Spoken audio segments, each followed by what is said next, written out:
নীলিমার বুকে ধীরে ধীরে ঢলে পড়ছে সূর্য। কমে আসছে তার ঝলসে যাওয়া তেজস্বী আলোক রোশনি। হসপিটাল থেকে বের হওয়া মাত্রই কিয়ানের দেখা পেল, সাথেই দুটো গার্ডও রয়েছে। মুখ চোখ দেখে বোঝা যাচ্ছে কিয়ান বেশ ক্লান্ত।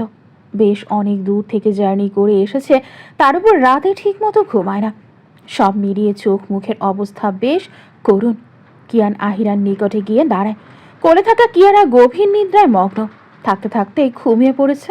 কিয়ান হাত বাড়িয়ে কিয়ারাকে নিজের কাছে আস্তে করে নিয়ে নেয়। কিয়ারার অসুস্থ হওয়ার কথা শুনে সেই ছুটে এসেছে এখানে। আহিরা কিয়ানকে তেমন কিছুই বলল না, কারণ জানা আছে কিছু বললেও তেমন কোনো লাভ হবে না। কিয়ারা আর কিয়ানের ঘনিষ্ঠতা বেড়েছে। কিয়ারা এখন তার বাবার প্রতি আরও গড়ে গিয়েছে। যখন তখন কিয়ানের সাথে কথা বলার জন্য বায়না ধরে বসে। না পেরে আহিরাকে কিয়ানের কাছে কল দিতে হয়। আহিরা এই পর্যন্ত কিয়ানের সাথে কোনো প্রকার ফোনে কথা বলেনি, শুধুমাত্র কিয়ারার জেদের জন্য ফোন দিতে হয়। আহিরা কিয়ানের দিকে না তাকিয়ে সামনে এগিয়ে যেতে নিলে হঠাৎ কিয়ান জিজ্ঞেস করে, কোথায় যাচ্ছ? আহিরার নীরবতা ভেঙে বলে ওঠে, রাস্তার ওপার থেকে কিছু মেডিসিন আনতে যাচ্ছি। হসপিটালে ফার্মেসি নেই। কিয়ানিটা শোনার পর গার্ডকে নির্দেশ দিলে আহিরা কিয়ানকে বারণ করে পড়ে। আমার কাজ আমিই করতে পারবো, কারো হেল্পের দরকার নেই আমার। বলেই কোনো কথা ছাড়াই আহিরা রাস্তা পার হয়ে ওপারে চলে যায়। কিয়ান শান্ত চোখে তাকিয়ে রয় শুধু আহিরার যাওয়ার দিকে। একে একে অনেক প্রমাণ পেয়েছে কিয়ান, তাই আগে সেই ক্ষোভটা নেই আহিরার ওপর, আর না আছে কোনো আক্ষেপ।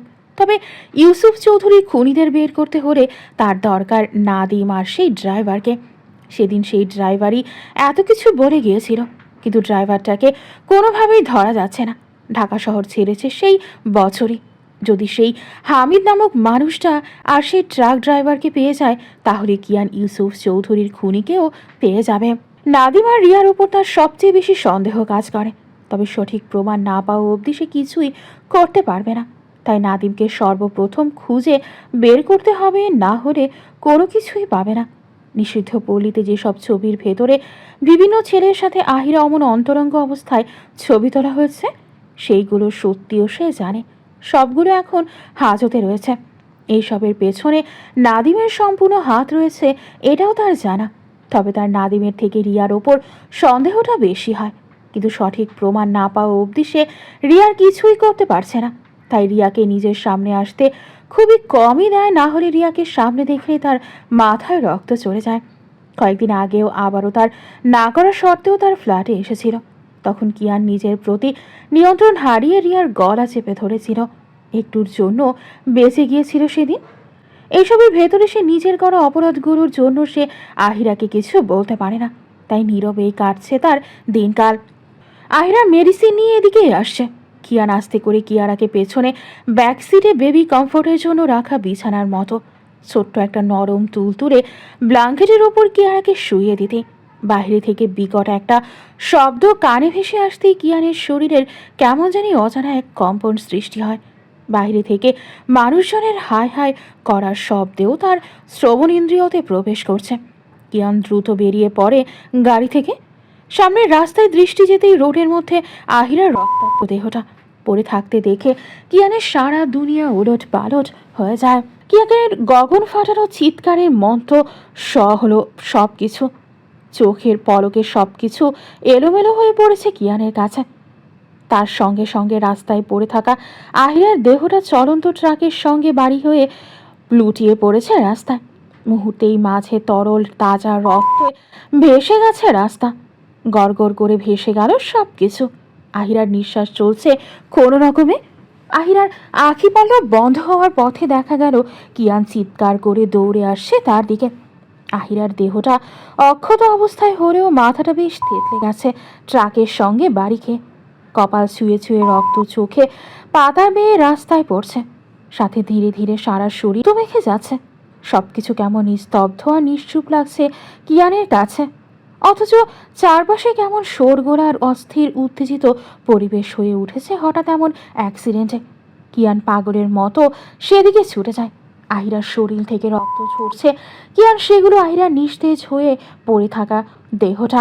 এই আরো কথা, দেখ আমার দিকে, চোখ মেলে তাকা না। এমন করে পড়ে আছিস কেন তুই? এই কথা বল না, আমাকে একটু কথা শোনা, আমাকে একটু মার, আমার দিকে তাকা না, দেখ আমার বুকে জ্বালা পোড়া করছে কেমন। আমা বাকি কথা শেষ করার মতো সাহস হলো না কিয়ানের। সবাই শুধু দেখছে আর আফসোসের স্বরে কিছু বাক্য ছুঁড়ে মারছে তাদের দিকে। কিয়ানের সহ্য হলো না এইসব বাক্য। সবাই তার আহিরার উপর এত করুণাময় বাক্য ছড়াচ্ছে কেন? কিয়ানের গার্ড দুটো চেষ্টা করছে মানুষজনকে সরানোর, তবে দুজন থাকায় এত মানুষের ভিড় সামলানো যাচ্ছে না। হঠাৎ এমন কিছু হতে পারে কারো ধারণাই ছিল না। আহিরা যখন রাস্তা পার হয়ে এদিকেই আসছিল তখনই হঠাৎ কোথা থেকে বড় ট্রাক এসে আহিরার ওপরে সারিয়ে দেয়। আহিরার সরে যাওয়ায় সাহসটুকু পায় না। কিয়ান চিৎকার করে আশেপাশের সবার উদ্দেশ্যে বলে, এই, কেউ আমার আরুর দিকে এমন করুণার বার্তা ছড়বি না, আমার আরও অসহায় নয়। এই, তোদের কি আমি বেতন দিই এমনি এমনি? এদের সরা। আরু রে, টাকা আমার দিকে একটু শোনাবো, কথা দিচ্ছি তোকে আর ওইসব কথা বলবো না। বললে আমার জবান কেটে দিস। তাও একটাবার আমার দিকে তাকা না, দেখ না আমার দিকে। কিয়ানের এই গগন কাঁপানো আর্তচিৎকারে মনে হলো সেই জায়গাটা কেঁপে উঠেছে ক্ষণে ক্ষণে। কিয়ানের সারা শরীর আহিরার রক্ত দিয়ে ভরে গেছে। আহিরার নিঃশ্বাস চলছে ধীর গতিতে। কিয়ান কি করবে এবার? বুকটা জ্বলে ছারখার হচ্ছে তার। এই কষ্ট তার কাছে মৃত্যু যন্ত্রণার সমান মনে হচ্ছে। ইস, কি অসহ্য এ ব্যথা! কিয়ানের সারা শরীর কাঁপছে, ছেড়ে হাওয়ায় কাঁদতে পারছে না ফুপিয়ে ফুপিয়ে। তবে নেত্রজোড়া অসম্ভব রকমের লালচে হয়ে আছে। মনে হচ্ছে রক্ত ঝরবে একটু পরে। কিয়ান আবারও আহিরার রক্তমাখা সারা মুখশ্রীতে অসংখ্য চুমু দিতে দিতে পাগলের মতো বলতে থাকে, এই জান, দেখ না আমার দিকে, তুই না আমার লক্ষ্মী বউ, তাকা না আমার দিকে। এই বউ, শুনছিস? তাকা না শোনা বউ, আর বকবো না তোকে, ওঠ না শোনা। এইভাবে কেন পড়াচ্ছিস? আমাকে কি মারতে চাস? আচ্ছা তুই আমাকে মারিস, তাও এইভাবে থাকিস না। ওঠ জান, এই ওঠ না। কিয়ান আহিরাকে নিজের বাহুতে জড়িয়ে উঠিয়ে নিয়ে হসপিটালের দিকে ছুটে যায়। তার পিছে গার্ডরাও যায়। কিয়ান আহিরাকে নিজের বুকের সাথে শক্ত করে চেপে ধরে রেখেছে। তবে তার শরীরের বইতে থাকা অসহ্য এই দৃশ্য অব্যথা আর সারা শরীরকে অবশ বানিয়ে দিয়েছে। পাজোড়া ভেঙে আসতে চাইছে বারবার। কিয়ান হসপিটালে ঢোকা মাত্রই চিৎকার করে নার্স ডাক্তারকে ডাকছে, এই, তোরা আমার বউকে দেখ না, ও আমার দিকে তাকাচ্ছে না, ওর কষ্ট হচ্ছে, দেখ রক্ত পড়ছে, ওর রক্ত পড়া বন্ধ করে দে না। এই, তোরা দেখতে পাচ্ছিস না আমার বউ কষ্টে আছে? তাহলে দাঁড়িয়ে আছিস কেন? আমার বউর কষ্ট হচ্ছে তো, ওকে ঠিক করে দে, না হলে হসপিটাল কিন্তু জ্বালিয়ে দেবো। দুটো নার্স একটা স্ট্রেচার নিয়ে এসেছে।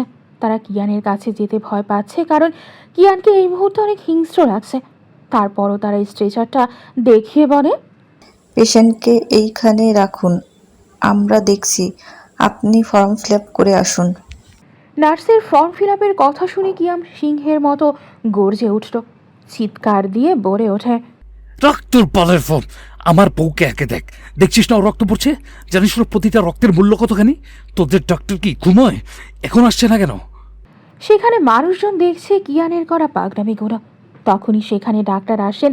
কিয়ানকে শান্ত হতে বললে কিয়ান আরও রেগে যায়। সে এখন শান্ত থাকবে? তার পুরো দুনিয়াটা এখানে আটকে আছে, আর তাকে শান্ত থাকতে বলছে? ডাক্তার কথা বাড়াতে চাইল না। কিয়ানের ক্ষমতা সম্পর্কে তিনি অবগত, চাই চুপচাপ অপারেশনের জন্য আহিরাকে অপারেশন থিয়েটারে নেওয়ার ব্যবস্থা করতে বলে। কিয়ান কিছুতেই আহিরাকে ছাড়তে চাইছে না, তবে কিয়ানকে ভেতরে নেওয়াও সম্ভব নয়। তাই কিয়ানের গার্ডরা কোনো রকমে কিয়ানকে ধরে আটকায়।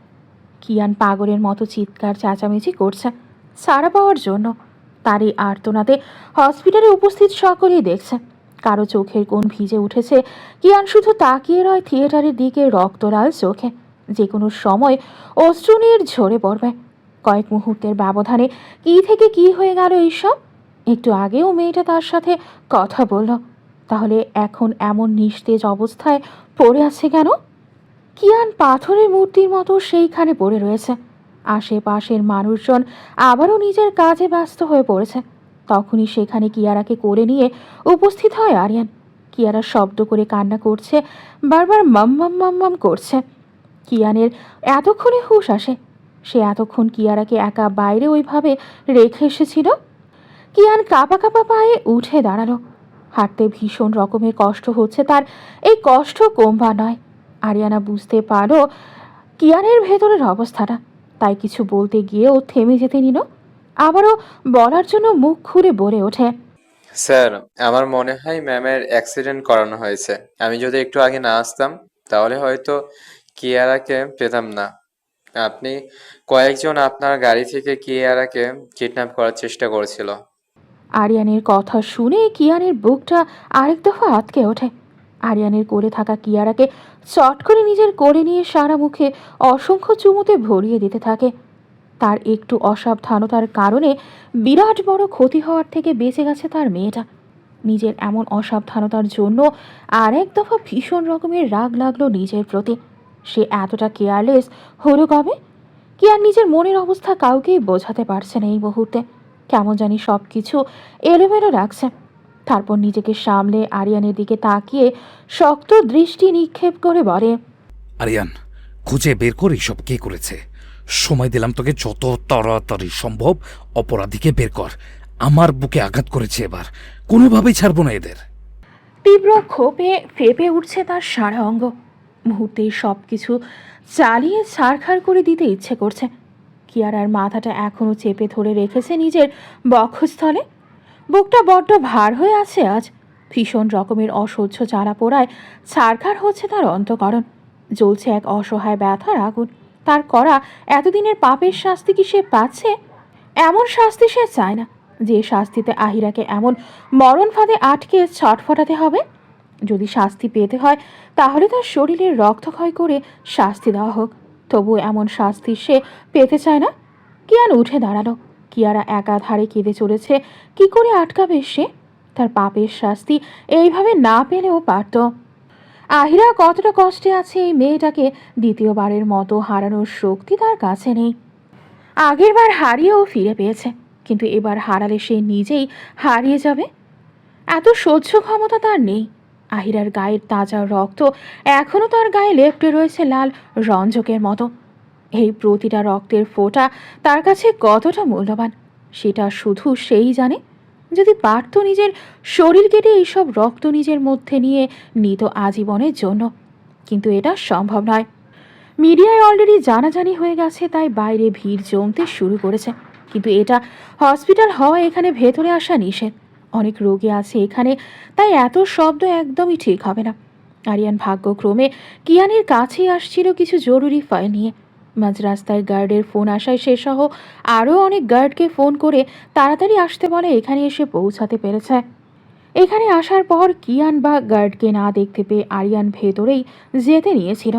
সেই সময় গাড়ির দিকে নজর পড়ায় কিয়ারাকে কিডন্যাপ করার বিষয়টা দেখতে পায়। কিয়ারা গভীর নিদ্রায় ছিল, আর সেটারই সুযোগ নিয়েছিল সেই কালো মুখোশধারী মানুষ দুটো। আরিয়ানার বাকি গার্ডদের দেখে সেখান থেকে কোনো রকমে চলে গেলেও সেখানকার একজনের এনআইডি কার্ড পড়ে যায় নিজের অজান্তেই। এই কারণে লোকগুলোকে খুঁজে বের করতে তাদের বেশি সময় লাগবে না। নীলিমার বুকে দিনের আলো মিলিয়ে গিয়ে কালো আধারে তলিয়ে গেছে। পাখিরা ফিরে গেছে নিজেদের নীড়ে। ব্যস্তময় শহর তার মতোই ব্যস্ত হয়ে গেছে প্রতিদিনের মতোই। সবে থমকে দিয়েছে কিয়ানসহ বাকিদেরও। হসপিটালের করিডোরে রাহেলা চৌধুরী, দিয়া আর রাজীব উপস্থিত আছে। দিয়ার কোলে কিয়ারা। বাচ্চাটা মাম্মাম মাম্মাম করে পাগল করে দিয়েছে। কোনো রকমে সামলানো গেল।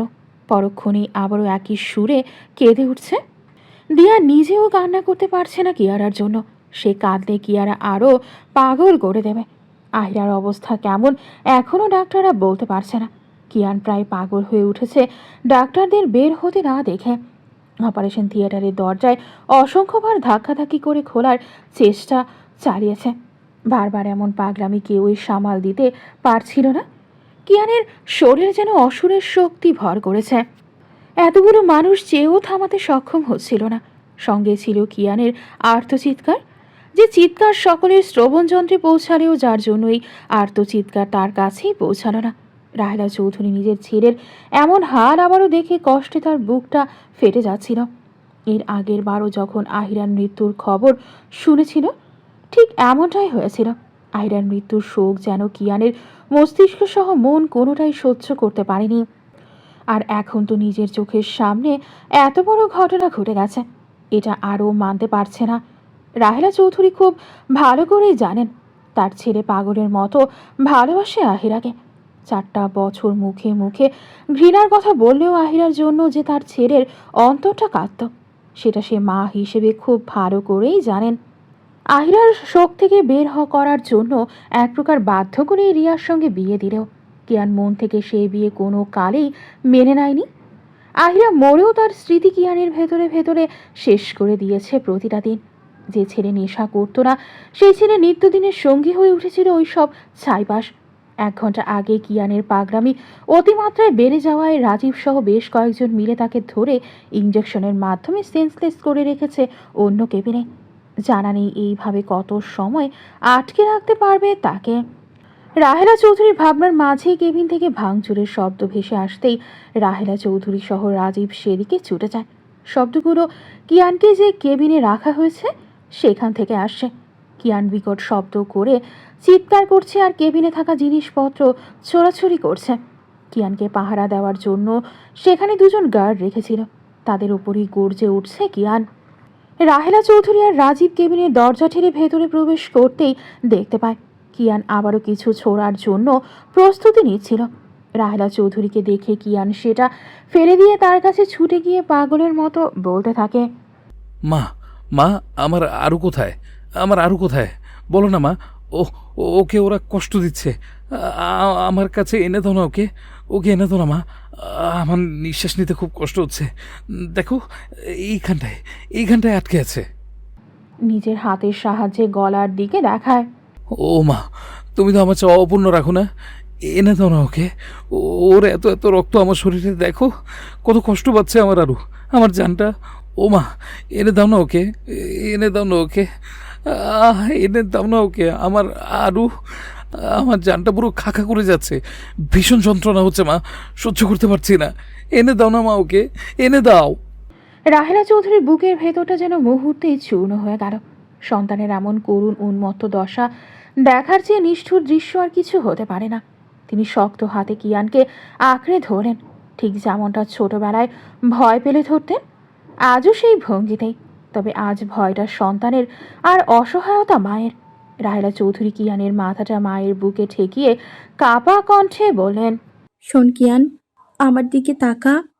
আহিরা এখনো বেঁচে আছে, ডাক্তারের চেষ্টা করছে। আল্লাহ চাইলে ও ঠিক হয়ে যাবে বাবা। একটু শান্ত হ। তুই যদি এমন করিস তাহলে হবে কি করে বল? কিন্তু যুক্তি আজ কিয়ানের কাছে অচল। বাস্তবতা তার মস্তিষ্কে ঢুকছে না আজ। কিয়ানের চেতনা আটকে আছে এক ভয়ঙ্কর অন্ধকারে, যেখানে শুধু রক্ত, যন্ত্রণা আর হারানোর আতঙ্কের ছাপ। আহিরাকে হারিয়ে ফেলার আতঙ্ক। মায়ের বুকেই মাথা রেখে হাউমাউ করে কেঁদে উঠল সে। সেই কান্নায় কোনো শব্দ নেই, আছে শুধু ছিন্ন ভিন্ন আত্মার গঙানি। যে ছেলে ছোটবেলায় ব্যথা পেলেও চোখের জল ফেলত না, সেই ছেলে আজ অশ্রু ঝরাচ্ছে। রাজীব নীরবে দাঁড়িয়েছিল। জীবনে বহু কঠিন দৃশ্য দেখেছে, কিন্তু এই মুহূর্তে তারও চোখ দুটো ভিজে উঠল। কিয়ানকে সে শক্ত, নির্মম, অবিচল মানুষ হিসেবে জানত, অথচ আজ এই মানুষটাই ভেঙে পড়েছে কাচের মতো। কিয়ানের মনের অবস্থা সে চাইলেও বুঝতে পারবে না, কারণ কেউ কারো জায়গায় না দাঁড়ালে সেই কষ্টটা সঠিকভাবে উপলব্ধি করতে পারে না। ধীরে ধীরে কিয়ানের শরীর নিস্তেজ হয়ে এলো। ইঞ্জেকশনের প্রভাব আর মানসিক ক্লান্তি মিলিয়ে সে রাহেলা চৌধুরীর কোলে ঝরে পড়ল।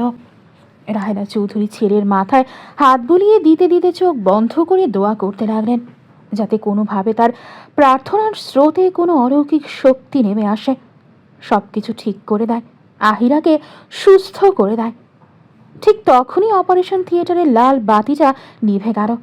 এই নিভে যাওয়া আলো যেন সবাইকে একযোগে কাঁপিয়ে দিল। দরজা খুলে বেরিয়ে এলেন একজন সিনিয়র ডাক্তার, মুখে ক্লান্তির ছাপ, চোখে গভীর নির্লিপ্ত, যে নির্লিপ্ত অনেক লড়াই দেখে এসেছে এতদিনে। করিডোরের নিস্তব্ধতা আরও ঘনীভূত হয়েছে। দিয়ার বুকের ভেতর কিয়ারা আবার কেঁদে উঠল। রাহেলা চৌধুরী ধীরে ধীরে উঠে দাঁড়ালেন। বুকের ভেতর দম আটকে আসছে, তবু দৃঢ়তা আঁকড়ে ধরে ডাক্তারের দিকে এগিয়ে গেলেন। ডাক্তার এক মুহূর্ত থামলেন। তিনি পাশে দাঁড়ানো রাজীবকে কাছে আসতে বললেন। রাজীব এগিয়ে এলে তিনি ভারী স্বরে বললেন, অপারেশনটা খুব ক্রিটিক্যাল ছিল, প্রচুর ব্লাড লস হয়েছে। আমরা আমাদের সর্বোচ্চটা দিয়েছি। কিয়ানের নিথর শরীরটা হঠাৎ কেঁপে উঠল। চোখ খুলে গেল তার মুহূর্তেই। সে ছুটে এলো সামনে, কণ্ঠ ভাঙা, চোখ রক্তিম অগ্নিগোলকের মতো হয়ে আছে। রাগে হিস হিস করতে করতে বলল, এই, তুই কি বলিস আমার জানকে নিয়ে? মরতে চাসটা কি? খুব সাহস তোর এমন কথা বলার? কিয়ানের কথা শুনে ডাক্তার গভীর শ্বাস নিয়ে বললেন, দেখুন মিস্টার চৌধুরী, আমি আপনার দিকটা বুঝতে পারছি, কিন্তু ওই অবস্থায় আপনি যদি এমন করেন তাহলে এসব হবে না। আমার কথা মন দিয়ে শুনুন, এখনও বিপদ কাটেনি।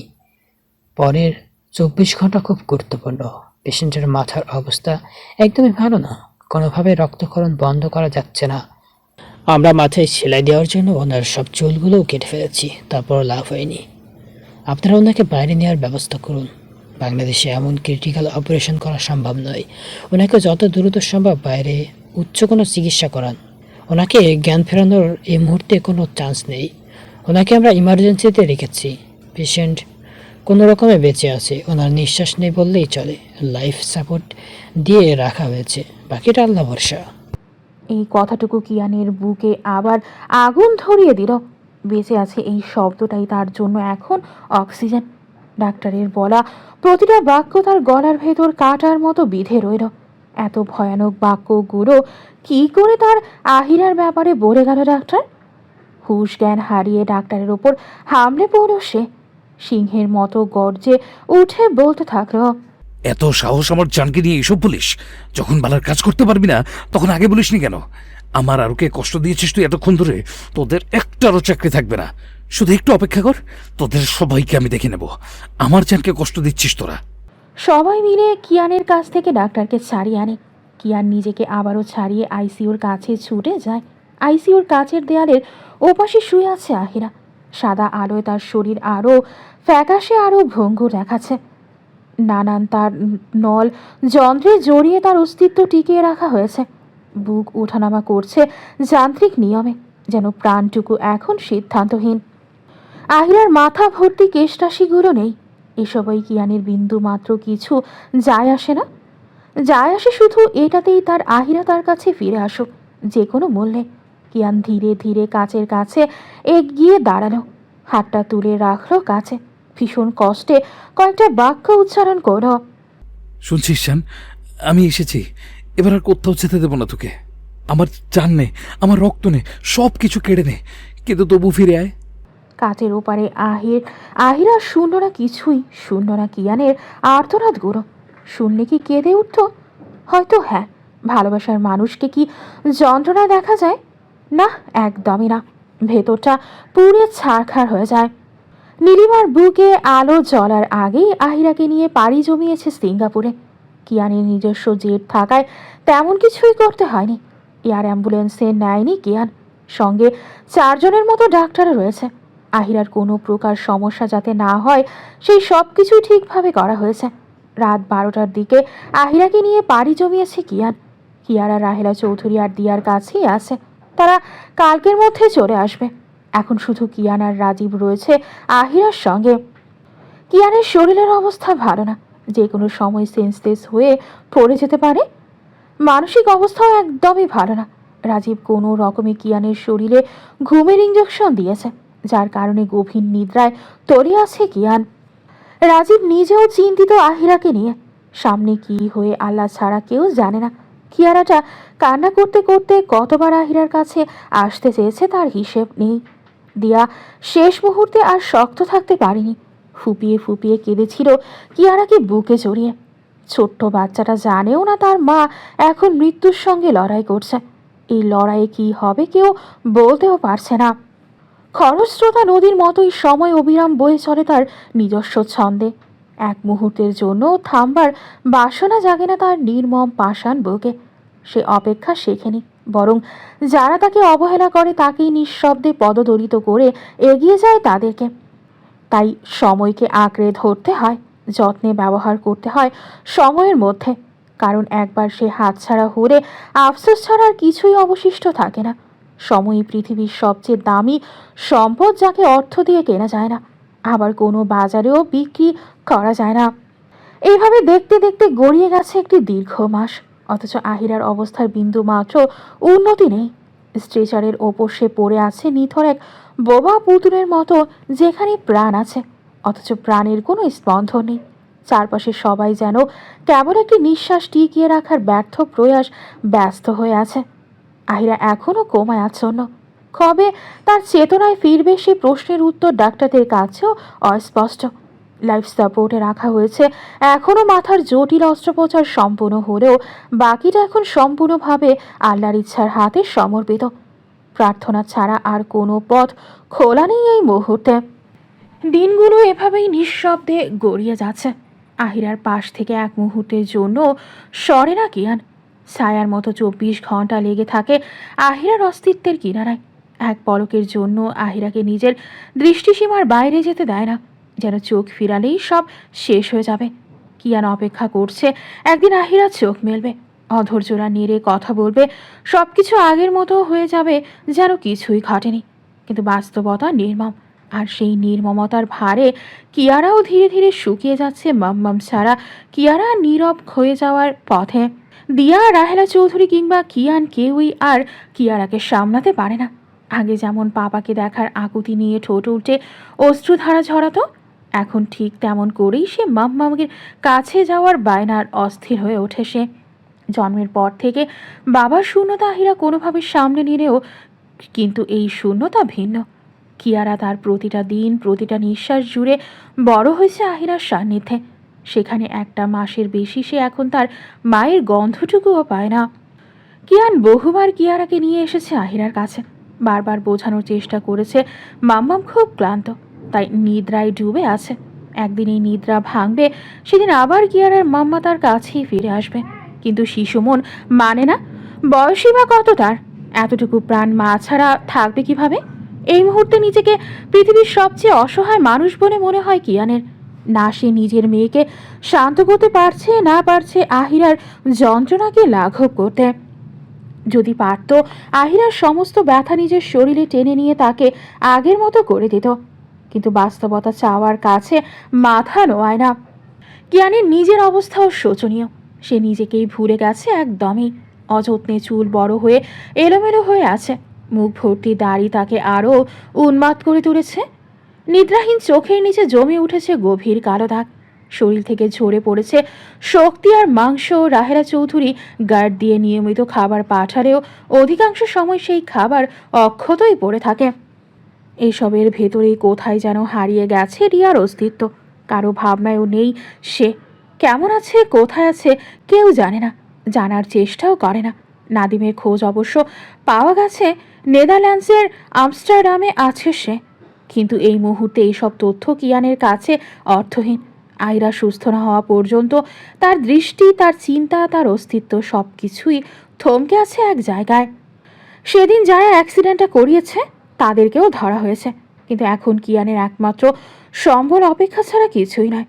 আহিরা একবার চোখ মেরুক, তারপর সময়ের কাছে জমে থাকা সব ঋণ সে একে একে শোধ করবে। প্রত্যেককে বুঝিয়ে দেবে তার অবস্থান। কাউকেই ছাড় দেবে না সে। একটাকে সেইভাবেই তর পাবে যেভাবে তারা তার কাছের মানুষগুলোকে যন্ত্রণা দিয়ে পুড়িয়েছে। সময়টা ঠিক দুপুর 1টার গাঢ় প্রহর। সূর্য তখন আকাশের শীর্ষে বসে যেন দগ্ধ আগুনের মুকুট পড়েছে মনে হচ্ছে।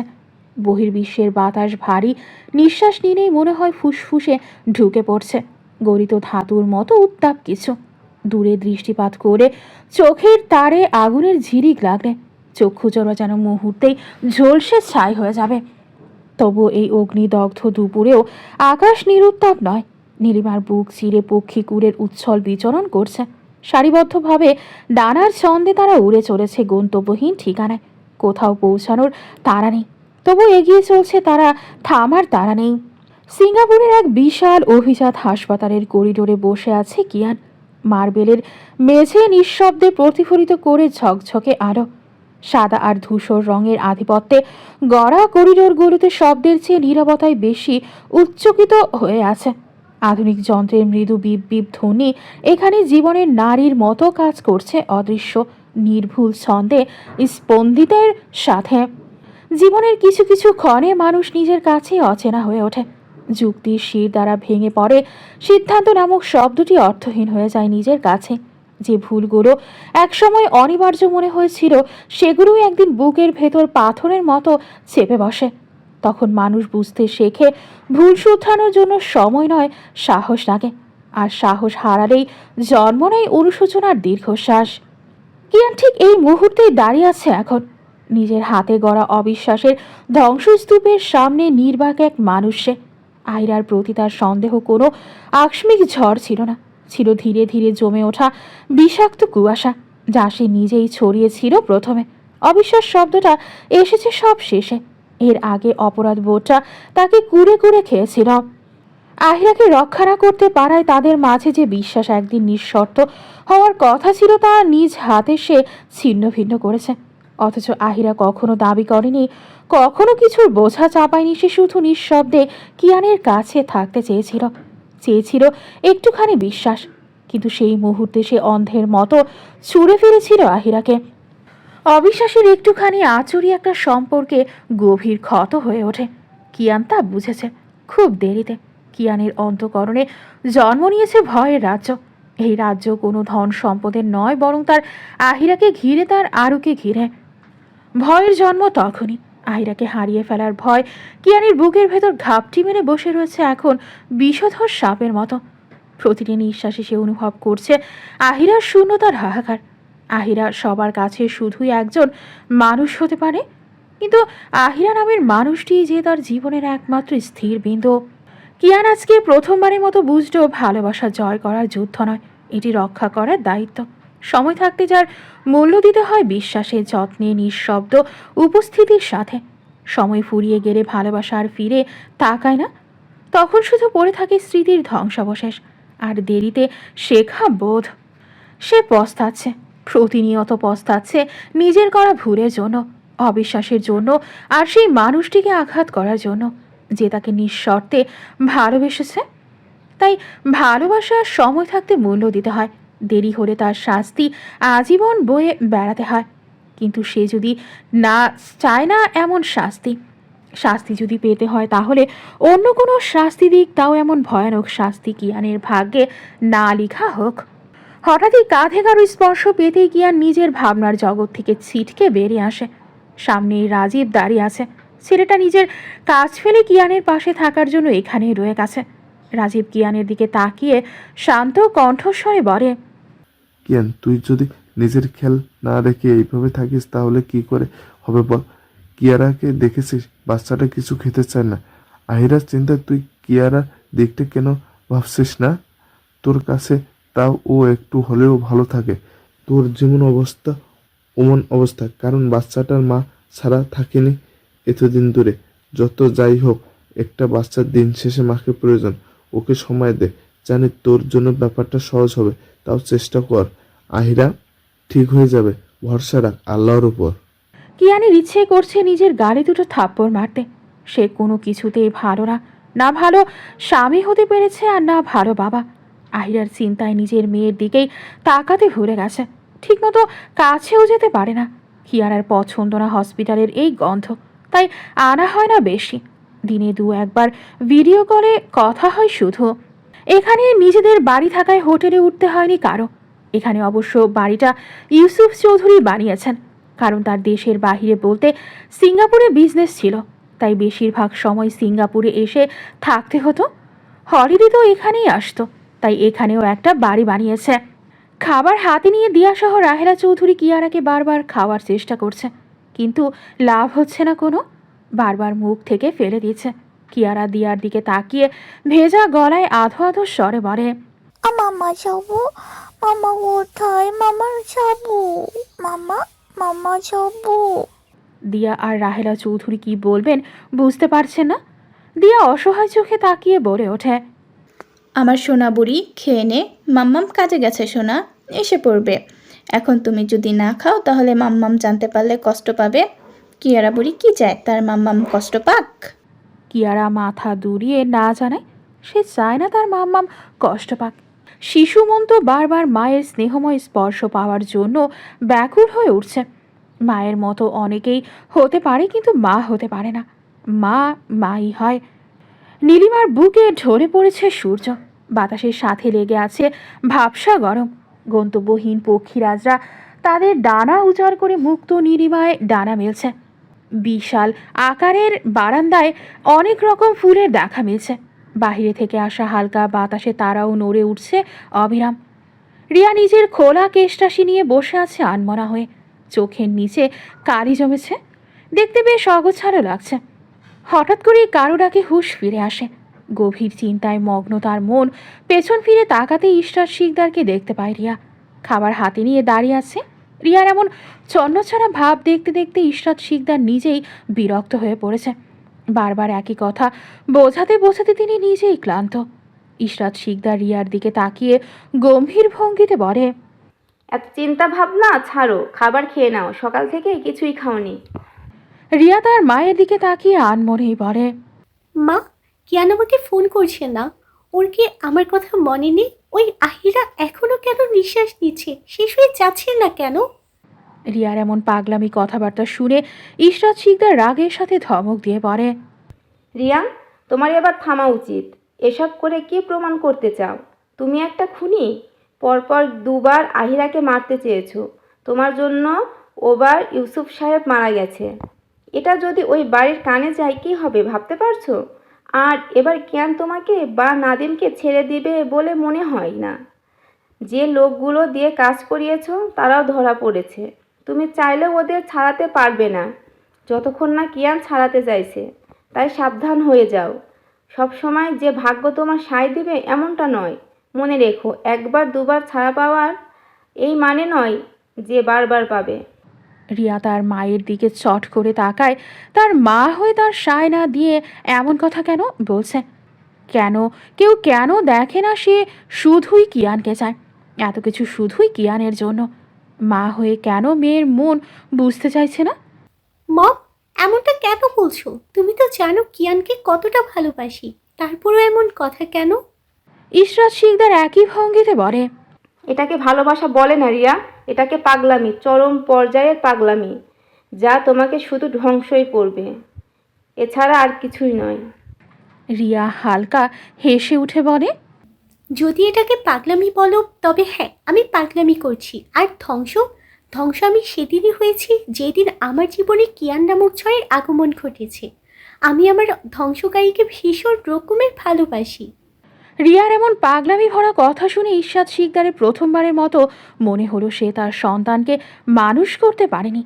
মা বলে মেয়ের এত বড় অপরাধ চেপে যাচ্ছেন, কিন্তু রিয়ার পাগলামিটা দিনকে দিন ভয়ানক হয়ে উঠছে। আর এটা যে রিয়ার জন্য কতটা ক্ষতিকর সেটা সে নিজেই বুঝতে পারছে না। কতক্ষণ তারা শাক দিয়ে মাছ ঢাকবে? একদিন সত্যিটা বের হবে। ইশরাত শিকদার এবার আরও কিছুটা জোরে হুঙ্কারের স্বরে বলেন, এখনো বলছি, সময় আছে, নিজেকে পরিবর্তন করো, না হলে এরপর যা কিছু হবে সেটা থেকে বাঁচতে পারবে নিজেকে। রিয়া আবারও বলে, তোমরা আছো না, তোমরা থাকতে কিসের ভয় আমার? এই চিন্তা নিয়ে এত কিছু করার সাহস পেয়েছো, তাই না? তাহলে শুনে রাখো, সব সময় অন্যের ওপর নির্ভর করে চললে একদিন পা ফসকে খাদে পড়তেই হবে। তখন কেউ থাকবে না তোমাকে বাঁচানোর জন্য। মনে রেখো, সত্যের উপর মিথ্যে বেশি দিন ধামাচাপা পড়ে থাকে না। সময়ের সাথে সেটা বেরিয়েই আসে। আর যখন আসে তখন মুহূর্তেই সব কিছু শেষ করে দেয়। সবচেয়ে বড় কথা এটা মেনে নাও, কিয়ান তোমার না। তোমাকে সে ভালোবাসে না। বাসার হলে এতদিন বেসে ফেলতো। ইশরাত শিকদারের শেষের কথাগুলো শুনে রিয়ার ভীষণ রাগ লাগলো। তার মা হয়ে এত কঠিন বাক্য তার দিকে কেন ছুটছে? তার যে এমন বাক্য শুনলে কষ্ট হয়, সেটা জানার পরও কেন বলছে এমন কথা? রিয়া হালকা রাগের সাথে বলে, মম, তুমি কি আমারই মা? এমন কথা কিভাবে বলছো? তুমি জানো আমি কিয়ানকে কতটা চাই, কতটা ভালোবাসি। তারপরও এমন কথা বলে আমাকে কেন হার্ট করো? ইশরাত শিকদার রিয়াকে বোঝাতে চাইলেন না আর। এই মেয়েকে বুঝিয়ে বিশেষ কোনো লাভও হবে না বলে মনে হচ্ছে। তারপর তিনি শেষবারের মতো জিজ্ঞেস করে, তোমার আর কিয়ানের বিয়েটা কি সত্যিই হয়েছিল? কিয়ান যে তোমাকে বিয়ে করবে না এটা তুমিও খুব ভালো করেই জানো। হঠাৎ করে নিঃশব্দভাবে বিয়ে করে নেওয়াটা তোমার কাছে অস্বাভাবিক লাগেনি? তার ওপর তুমি যে মিথ্যে দোষ চাপিয়েছ, তারপর তো আরও আগে না। তুমি মানো আর না মানো, কিয়ান আহিরাকে ভালোবাসে, তা প্রচণ্ড রকমের। তাই সত্যি করে বলো, তোমাদের আদৌ বিয়ে হয়েছিল সেদিন? রিয়া এবার বসা থেকে উঠে দাঁড়ালো। ইশরাত শিকদারের কথাগুলো তার সারা অঙ্গের মাঝে কম্পন সৃষ্টি করেছে। ইশরাত শিকদারের কাছে থেকে সে কিছুই লুকায় না, খারাপ কাজ করেও এসে বলবে। রিয়া নিজেকে সামনে বলে,